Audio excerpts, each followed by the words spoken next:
Aïe aïe aïe aïe aïe les amis, ça y est, ce que je redoutais est arrivé. Pierre Sage est écarté de son poste d'entraîneur de l'Olympique Lyonnais. Je redoutais évidemment cette nouvelle, j'en avais déjà fait un podcast sur la chaîne. Bienvenue sur Podcast FC les amis, on va réagir à cette nouvelle qui vient de tomber. Voilà, information de l'équipe. Pierre Sage est écarté du poste d'entraîneur de l'Olympique Lyonnais et devrait très vraisemblablement ne plus être le coach de la formation rhodanienne.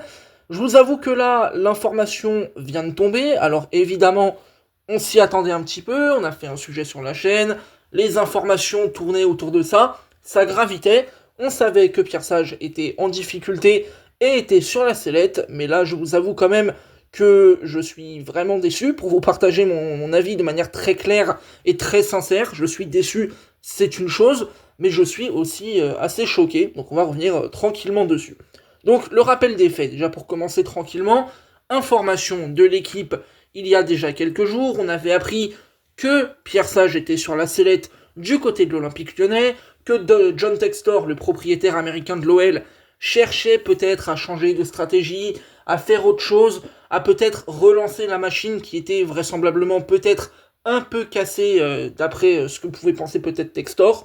Toujours est-il que bon, l'OL négociait depuis maintenant une dizaine de jours à peu près avec Paulo Fonseca, l'ancien tacticien du LOSC. Bon, voilà, c'est une piste plutôt intéressante, il est vrai, mais globalement, je pense qu'il fallait laisser une chance à Sage. Ça, c'était bon. Voilà, pour le petit rappel des faits avant tout. Ce que je voudrais dire et insister surtout là-dessus, c'est que pour moi, ce licenciement très très très bientôt de Pierre Sage est pour moi une erreur de l'Olympique Lyonnais et en fait une manière de tirer sur le premier fusible. Alors oui, je vais reconnaître tout à fait, l'OL est une série sur une série de 5 matchs sans victoire. Tu as une élimination en Coupe de France contre une Nationale 3 qui est un véritable scandale, j'en conviens. Je suis parfaitement d'accord avec ça, et peut-être fallait-il créer un électrochoc pour pouvoir relancer ce groupe et lui permettre d'avancer à nouveau. Maintenant, les amis, je pense pas que la situation sportive de l'OL ait été catastrophique. Je rappelle un petit peu ce que j'avais dit dans le précédent podcast. Je disais que l'OL, oui, bien sûr, il y avait un petit coup d'arrêt, c'est vrai, je le reconnais, mais Lyon n'était pas non plus éloigné des places européennes, Lyon n'était pas complètement à la ramasse pour autant, et globalement, oui, t'avais connu un coup d'arrêt, il est vrai, mais tu pouvais totalement relancer ta saison. On le sait, le football peut être un sport de dynamique, un sport de série, et donc là, l'OL était sur une pente assez négative, oui, mais tu pouvais tout à fait te relancer, avoir un résultat positif, et derrière, enchaîner 2, 3, 4, 5 succès, et te relancer complètement dans la course à l'Europe. Cette éviction de Pierre Sage, pour moi, c'est clairement la cible facile, c'est-à-dire que, comme très souvent on le voit dans les clubs, on va virer le coach. On va virer le coach, pourquoi ? Parce que c'est le premier fusible, parce que c'est entre guillemets la chose facile à faire. Tu peux pas virer tes joueurs parce que c'est des actifs financiers, il faut une vente, il faut qu'un club soit intéressé, il y a des salaires, il y a des forts enjeux économiques, alors qu'un coach, tu le libères de son contrat, tu le licencies, peut-être il va démissionner ou quoi, vous trouvez un arrangement, mais c'est quand même beaucoup plus simple de virer un coach que d'écarter une base de joueurs, d'écarter un problème un peu plus gros, et je trouve ça bien dommage déjà sur le sens global, mais quand je pense au contexte de l'Olympique Lyonnais, je me dis que c'est d'autant plus regrettable que pour moi le problème de l'OL, il est beaucoup plus profond. Beaucoup plus profond, pourquoi ? Parce que je considère que l'OL, depuis qu'il est passé aux mains de John Textor et du groupe Eagle, on est sur un Olympique Lyonnais qui évidemment, on l'a vu, avec des sanctions de la DNCG, avec multiples papiers dans la presse et tout ça, je vais pas revenir, un club en difficulté financière. Ça, au bout d'un moment, si les gens le nient, c'est qu'il y a un déni tout simplement de la réalité, malheureusement c'est comme ça. Ça me fait pas plaisir à moi non plus, parce que j'aime beaucoup l'OL, pour moi c'est un très grand club du foot français, c'est un pilier même de la Ligue 1, du championnat, pour moi c'est un club qui a été novateur, qui a été pionnier dans énormément de choses. On rappelle que la formation lyonnaise, elle a donné lieu à de très bons joueurs de Ligue 1, des internationaux, des champions du monde, un ballon d'or avec Karim Benzema. Voilà, l'OL est un excellent club, l'OL est un très beau club, un très grand club du football français, mais aujourd'hui sa réalité, elle a changé. Sportivement, le club il est quand même sur le déclin, c'est malheureux, mais il faut quand même reconnaître et admettre ceci. et ça c'était même avant John Textor, et financièrement, bah voilà, le club il se retrouve de plus en plus dans la difficulté. Il y avait probablement aussi des soucis qui avaient débuté avec Jean-Michel Aulas, mais toujours est-il que voilà, pour moi aujourd'hui, virer Pierre Sage, c'est un peu, voilà, regarder pas plus loin que le bout de son nez, c'est-à-dire qu'on trouve le premier fusible, le premier soi-disant responsable de la situation de l'OL, sauf qu'aujourd'hui, bah voilà, le club, peut-être sportivement, ne va pas très très bien avec cette série de 5 matchs sans victoire, mais il faut quand même reconnaître que le problème, il est bien plus profond que le sportif. Aujourd'hui, l'organisation de l'OL, la place qu'a l'OL dans l'entité Eagle, et globalement, tout ce qui se trame autour du club, moi, me pose problème. Je suis pas un grand fan de la multipropriété, loin de là. Je trouve que Lyon, voilà, fait des transferts un peu bizarres. Sportivement, tu essayes, voilà, de vendre un peu des joueurs à gauche à droite. On voit, il y a encore eu des ventes. Benrahma va partir en D2 saoudienne. Enfin voilà, c'est un peu compliqué de trouver un équilibre dans un tel contexte.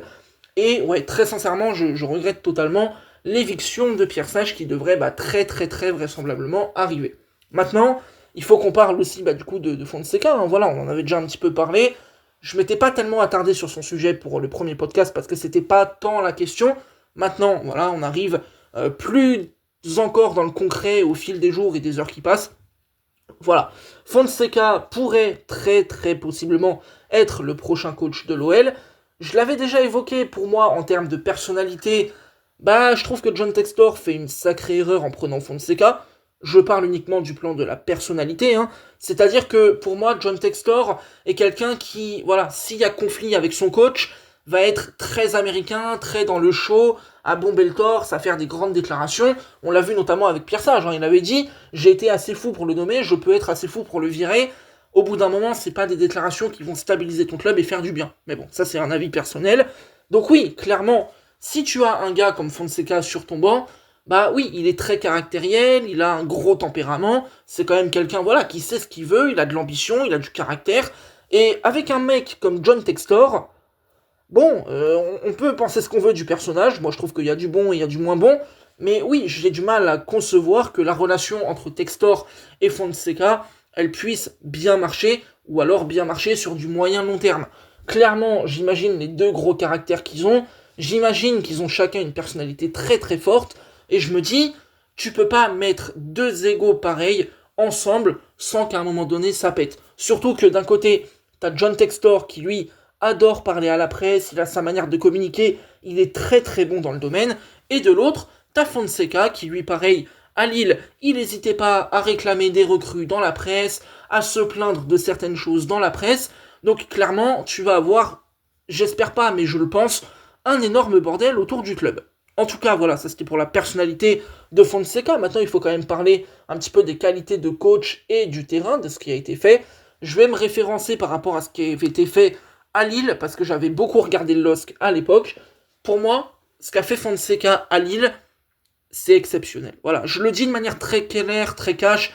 Je suis un grand fan de ce coach. Pour moi, ce qu'il a fait à Lille, c'est d'une énorme qualité. Lille jouait bien, Lille pressait haut, Lille avait des résultats, Lille développait des vrais bons talents, Lille avait une vraie identité de jeu, et clairement, Lille était une équipe qui, de mon opinion, était une équipe relativement crainte en championnat. C'est-à-dire que, quand vous affrontiez le LOSC, vous étiez pas tranquille.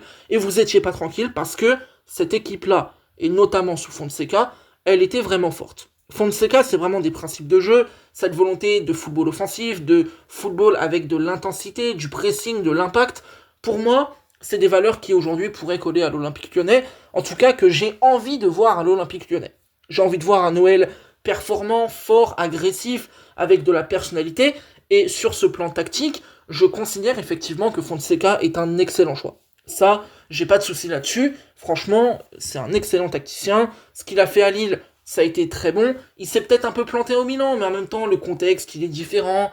C'est pas le même effectif. T'as Zlatan Ibrahimovic d'un côté, t'as la direction de l'autre, on sait pas trop. Honnêtement, je n'en sais pas plus sur le contexte de l'AC Milan, donc je ne pourrais pas m'exprimer. Mais toujours est-il que, sur ce que j'ai vu à Lille, moi, je trouve que le bilan de Fonseca, il est très encourageant, et que sportivement, dans le management, dans la tactique, et dans ce que peut apporter en termes de football, ça peut être une bonne idée pour l'OL. Par contre, je crains très sincèrement, là, avec ma réaction un peu à chaud, que ce soit une erreur de casting sur le plan de la personnalité, que ça ne colle pas avec Textor, que ça ne colle pas avec certains joueurs du vestiaire, voilà, qui ont un gros tempérament également. Et donc, je crains malheureusement, pas un flop quand même, on va pas exagérer, mais j'espère que ça va bien se passer. En tout cas, je ne mettrai pas mes deux mains à couper, ça, je le dis, bon voilà, sans aucune animosité envers l'OL, hein, bien sûr, j'aime beaucoup ce club, mais ouais, je mettrai pas mes deux mains à couper sur le fait que ça puisse fonctionner aussi facilement. Toujours est-il que bon, Pierre Sage devrait vraisemblablement ne plus être le coach de l'OL. Je suis assez choqué de cette nouvelle, n'hésitez pas à me dire en commentaire ce que vous en pensez. C'était Podcast FC, les amis, réaction à chaud, voilà. Un peu fouillis, je le sais, mais bon, des fois il faut exprimer les sentiments tels qu'ils viennent. Donc voilà, on se retrouve très bientôt pour d'autres sujets.